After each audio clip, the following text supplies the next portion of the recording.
Okay, so 7.3 day 2 is talking about more about logarithmic functions. There's going to be some domain and range and even some natural logs, which you're probably like, what is a natural log? We'll get to it. Okay, so before we get into this, you've learned how to graph logarithms, right? You could graph this. Remember, we would make, from the last lesson, we would make a table for x and y, convert this to exponential form, so 2y equals x.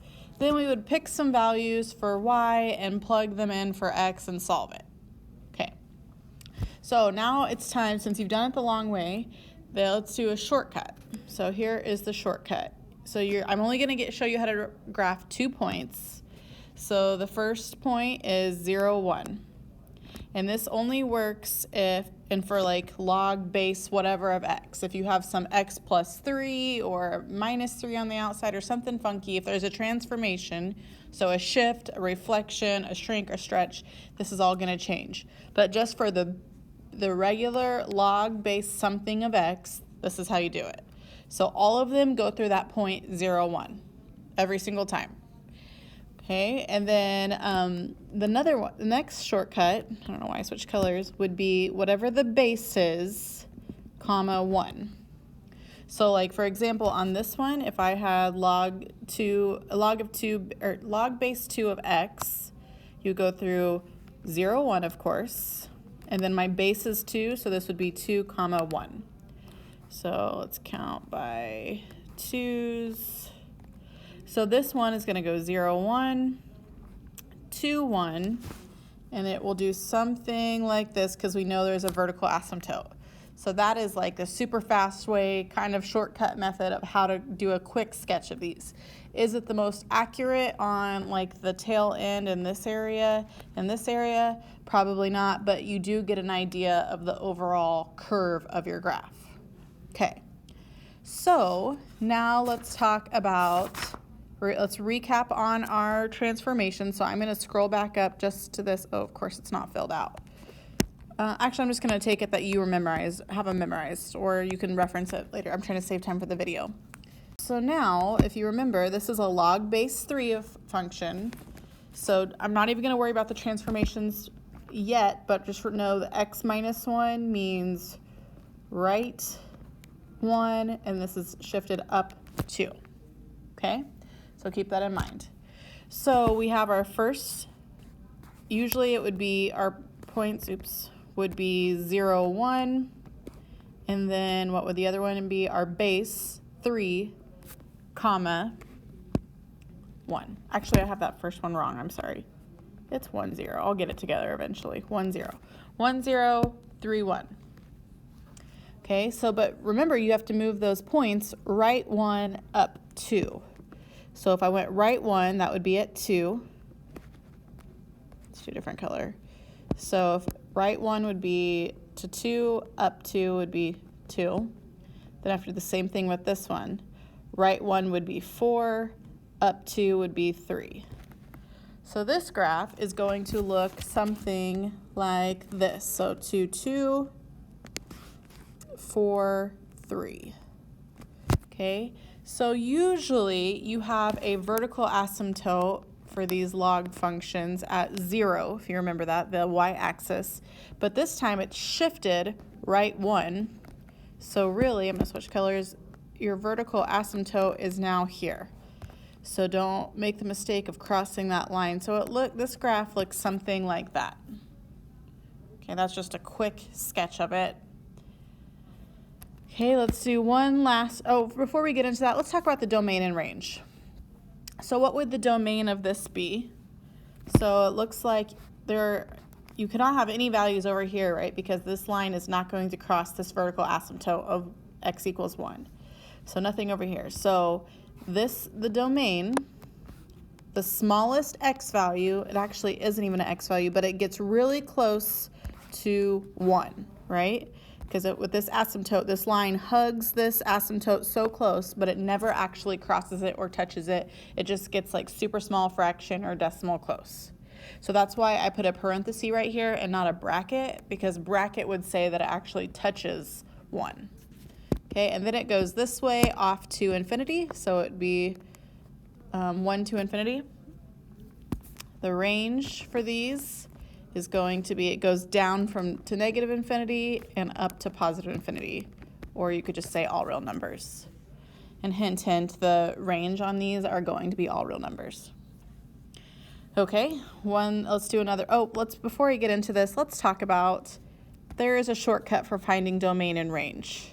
So range, like I said, is going to be all real numbers, but domain, to find the domain, you are just going to look at what's happening inside here. So if it's shifted left or right, that will tell you, because usually it starts at 0. This one, it's shifted right 1, or another way you could set that piece equal to 0. So x minus 1 equals 0. Solve it, so x equals 1. So that tells you where your domain begins every single time. Okay? So I'll do another one to see. Okay, so what's happening here? Well, this one is a little different because I've got 2x minus 4. So let's set that inside parentheses equal to 0.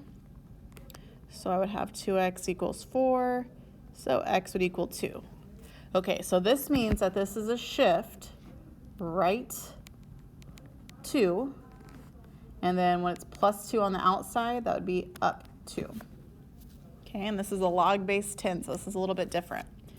So now let's go ahead and do so we have our usual one, which is at 1, 0.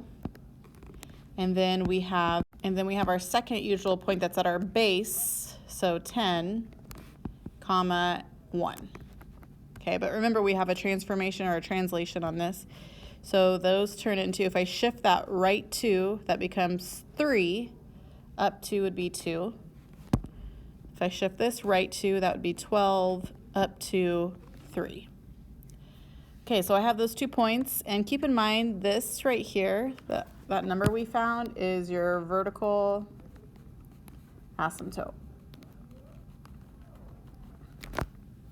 Okay, so I'm going to draw my vertical asymptote. On this graph, I'm going to count my x-axis by 2s. So I'll say this is 4, 8, 12. And then on my y-axis, I'll just count by 1s. Okay, so we have our vertical asymptote. I'm going to go ahead and plot that just because that makes things easier. And it's at x equals 2. So for me on my graph, that's the first line because I'm counting by 2s. And then my point 3, 2. So 3, 2 will be about right there. And then 12, 3 will be about right there. So this one kind of does something like this. And no, these are not my prettiest graphs, but that's okay. All right, so that is how you do these. So you could make a table and do all that stuff, but really this is the easier way and it's going to be faster and it's a shortcut. Okay, so back to these. Let's talk about what is the domain.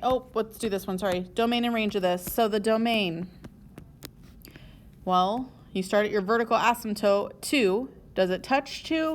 No, but it gets really close. So we're going to do parentheses 2 to infinity.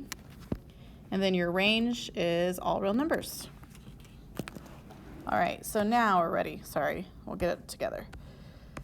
Okay, so find the domain and range of each. So now that we know how to graph them, you could graph them, or you could just do the domain and range. So what I would do is I would find your vertical asymptote. So you set this piece right here equal to 0.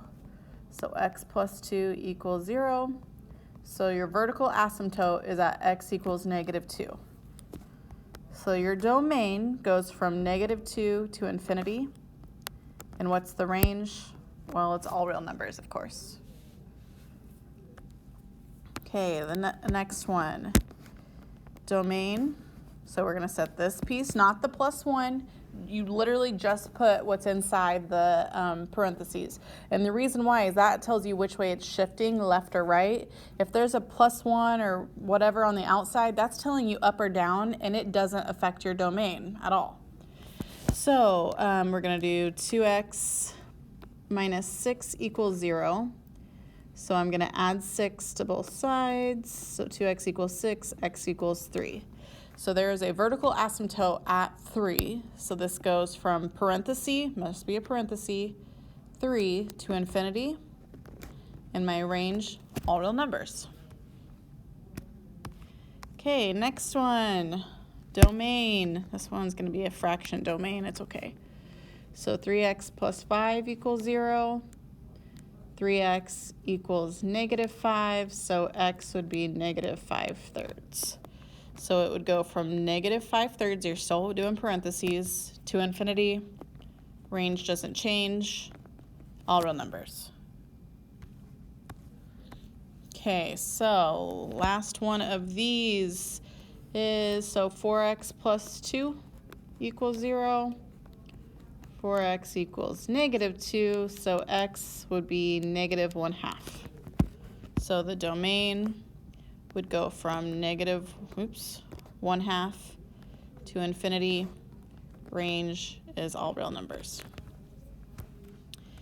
Okay, so now evaluate, let's talk about natural logarithms. Okay, so natural logarithms are kind of in the same family as regular logarithms. Of course, they're called logarithms, but they're used for different things. So logarithms were used for like the Richter scale and some chemistry stuff, and for measuring sounds with decibel measures, all of those things. This is used for other things, such as finding half-life of stuff or decay, unknown time, or exponential decay problems. So this is more science stuff, but it does have a same place.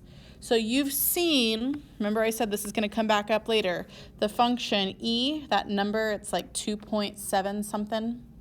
It is a number, it's not a variable, just like pi is a number. So e, natural logs are the inverse of e. And so it's written as y equals ln of x. So, and how you say it is the natural log of x. I don't know why, well actually I do know why. If I were doing it, it would do NL of x, but that's, we Googled it, and the reason why is something about the Latin name is Logarithmus Naturalis or something like that. I don't remember the exact words, but that's where they get the ln from. So just know it's natural log, and natural log is an inverse of e. Okay. So one thing you're going to need to know, all of your natural logs are crazy and they have all these decimal numbers when you type them in the calculator, with the exception of the natural log of 1. And this is something that you will use in like pre-calc and calculus. So this is something I would memorize. Natural log of 1, always 0. Always. Okay? Okay, so now let's talk about this one. This one, natural log of e to the 4th. Whenever you have the natural log of e, they cancel each other out and you are just left with the exponent. So on this, it's 4. Okay. So the next one, letter C, we have 8 times the natural log of e. And remember, this is like e to the first power, even though we didn't write it. So the natural log of e and e cancel. So we have 1, because we just take what the exponent is, and it's being multiplied by 8. So 8 times 1 is 8. Okay, next one, letter D, I have 4 over the natural log of e to the 5th. Natural log and e cancel each other out, and you're left with the exponent, so I have just 4/5. That's it. Okay, the last ones, natural log of e, well, they both cancel out, and you're left with 1, right? So the exponent of 1, so it's just 1. And the last one, 12 times the natural log of e, that cancels and you're left with 3, so I have 12 times 3, which gives you 36. All right, that is it for 7.3 day 2. Thanks for watching, and I hope you have a great rest of your day.